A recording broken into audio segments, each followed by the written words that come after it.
আমি মনে করি নিরাপত্তা জনিত কারণটা এখানে কারণ না, যে অজ্ঞাত কারণটা আমাদের প্রশ্নের জবাব দিচ্ছে না, সেই অজ্ঞাত কারণটা আমাদের জিজ্ঞাসা করতে হবে, জ্ঞাত হবে এবং জ্ঞাত হতে পারে অজ্ঞাত কারণও আমরা জনগণের ঐক্যবদ্ধ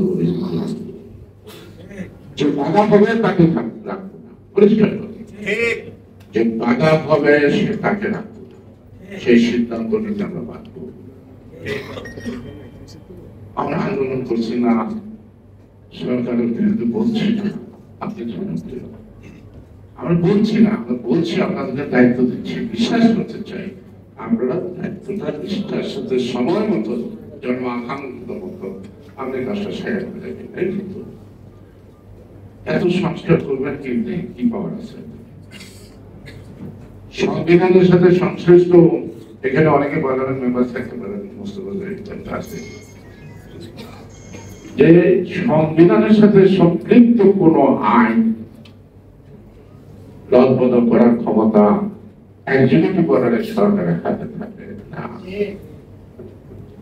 সেটা পার্লামেন্ট দরকার।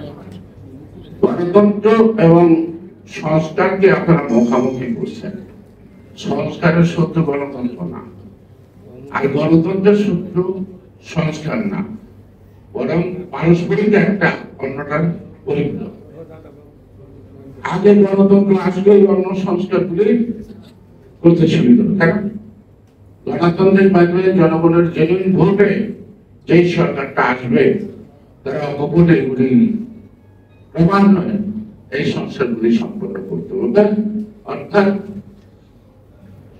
আজকের কনস্টিটিউশনে যেগুলি জনবিরোধী ক্লজ আছে এগুলিকে তারা বাতিল করে নতুন আইন তৈরি করতে পারবে।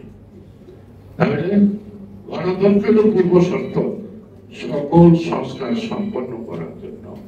গণতন্ত্র আর সংস্কার তো এবারে শত্রু না। হাসিনা বলছে উন্নয়ন, গণতন্ত্র তো উন্নয়নের বাধা ছিল না, গণতন্ত্র উন্নয়নের বাধা ছিল না, কিন্তু একটা জবাবদিহির জায়গা ছিল। এই জবাবদিহি টাকা দিতে হবে না দেখে এত টাকা লুটপাট করছে, এখন বিদেশে ফেলে অনেকে ভাগ পায় না। এই হাসিনার গোষ্ঠী, হাসিনার সহ যত টাকা লুটপাট করছে, যত নোটে তার তো কিছু বটে, আর আছে কোথায়? মাসের বাড়িতে আছে, বেশির বাড়িতে আছে, তারাই খাওয়াইয়া খাইবো, তারা থাকবো, পৃথিবীতে কোথাও যাওয়ার যাবো না। সুতরাং আমরা আমি বিশ্বাস করি, সৃষ্টিকর্তা বিশ্বাস করি, সকল শক্তি তার থাকবে। হাসিনা অনেক ক্ষমতা দিচ্ছে, কিন্তু মাত্র কয়েকদিনের ধরে হাসিনা পড়ে গেল এত শক্ত খুঁটির ঘর, তাই না? আজকে যারা আন্দোলন করছে, নতুন দল করছে, ভালো। এখন এই মুহূর্তে আমি ছোট্ট একটা গল্প বলবো। এক লোক পাশাপাশি গ্রাম নাই, তার 200 টাকা দরকার। তো বলতো ভাই আপনার তো অনেক টাকা আছে, আমার 200 টাকা দেন, আপনি 1 মাস করে দিয়ে দেন। তো সে বিশ্বাস করে টাকাটা দিয়ে গেছে। 1 মাস যায়, 2 মাস যায়, 3 মাস যায়, টাকার কোনো খবর নাই। তো এই যে টাকা পাওনাদার সে রওনা দিয়েছে, খবর পেয়েছে, তখন একটা সাগর দিয়ে উঠানের মধ্যে মাটি আস্তে আস্তে বলে কিরে কি করছ? কয়েক কথা কয়েন না, রাস্তা করতে পারো না, এই রাস্তা তেঁতুল গাছ লাগাবি, লাগা, আমার টাকাটা দিবি না, আর আমার টাকাটা মধ্যে কিন্তু তেঁতুল গাছটা লাগাই যাও, এই গাছটা বড় হইব, তেঁতুল হইব, বাজারে বিক্রি করবো, তারপর আপনারা টাকাটা দেবো। আপনি কি মানা করছে আপনার টাকা দেবো না? এটা কেমন কথা? আপনার বিক্রি করে টাকা দিচ্ছেন। এখন এই সরকার যে তেঁতুল গাছের বিচি লাগাইছে, এই বিচিতে গাছ হইব, বড় লোক হবে, বড় লোক ততদিন পর্যন্ত আমার নির্বাচনের জন্য বসে থাকতে হবে। আমার এই ছোট্ট কথার মধ্যে মনে হয় আপনাদের অনেক প্রশ্নের উত্তর আসছে। আমরা হঠাৎ করে দিলাম যে একটা ট্রেড লাইসেন্স পার্টি, আর ট্রেড লাইসেন্সের কত শর্ত লাগে, একটা ইম্পোর্ট লাইসেন্সের কতগুলো ক্যাপাসিটি শর্ত লাগে, লাগে না? একটা রাজনৈতিক দলের নিবন্ধন জাতীয় ভিত্তিতে চলে, একজন প্রেসিডেন্ট, একজন সেক্রেটারি, একজন হ্যাঁ হ্যাঁ আর একজন ভ্যাঁ ভ্যাঁ, চারজনই কি একটা রাজনৈতিক দলের আছে?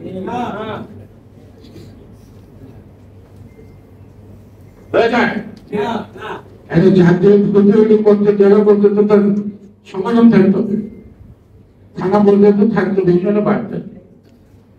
সুতরাং হঠাৎ করে একটা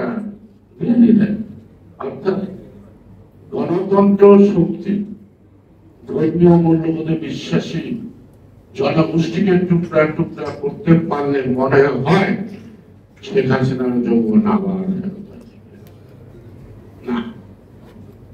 এই প্রশ্নের জনগণ কখনোই যে যেটাই ভাবুক, যাই করুক, কিন্তু ভোটার সময় দেখা যায় জনগণ তার সিদ্ধান্ত দিতে ভুল করে। দেশপ্রেম তাদের মধ্যে আছে, তারা জানে হিসাবটা মিলিত হয় কি করে। সুতরাং আমরা বিশ্বাস করি যে একটি সুষ্ঠু অবাধ নির্বাচন করে ফলাফল যাই হোক, জনগণ স্বস্তির সাথে ভোট দিয়ে তার মালিকানাটা ফেরত পাবে। সেজন্যই আমি বলবো, কেউ সাহেব, কেউ নয় গোলাম হয়, বকশিস চাই না, মালিক হিসাবে প্রধান চাই। আমরা নির্বাচন চাই, আমরা তারেক রহমানকে ফেরত চাই। তারেক রহমান কেন আসে না, এর জবাব সরকারকে দিতে হবে।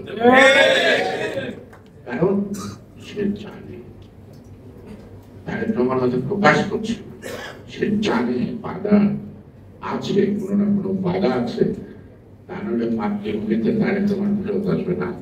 দিন রাত্রি পরিশ্রম করে সকলকে একখানে করছে, একটা প্ল্যাটফর্মে নিয়ে আসছে। কিসের জন্য? রাষ্ট্রীয় ক্ষমতার জন্য না তো। কিন্তু বলছে সবাই মিলে দিচ্ছে, সবাই মিলে দিচ্ছে, সবাই মিলেই একটা জাতীয়কে মধ্যেই সংস্কার সম্ভব। একা একা কোনো রাজনৈতিক দল সংস্কার করতে পারে না। উনি বলে নাই যে আমি আপনাদের ভোটের অধিকারের জন্য আন্দোলন করছি, ভোট আমাকে না দেন, কিন্তু আমার আপনাদের অধিকারের জন্য কাজ করতে দেন, আমার হাতকে শক্তিশালী করে। কথা কইছে আমি ক্ষমতায় যাবো, এই জন্য ভোট চাই, এই জন্য আমার পতাকা তোলে আশা বলছে, বলেন নাই। সুতরাং ভালো, আজকে যে প্রশ্নটি ঘুরপাক কাটছে, সেই প্রশ্নটি আজকে টেবিলে এসে ভারতীয় নেতৃবৃন্দ তাদের চিন্তা ভাবনার মধ্য দিয়ে তাদের আবেগ প্রকাশের মানে হলো এইটা শুরু চাই। এজন্যই আমি আবার দ্বিতীয়বারের মতো শেষ পর্যায়ে আমি আমার ব্যক্তিগত পক্ষ এবং বিএনপির পক্ষ থেকে, সকল নেতা কর্মীর পক্ষ থেকে আপনাদেরকে আন্তরিক ধন্যবাদ জানাই যে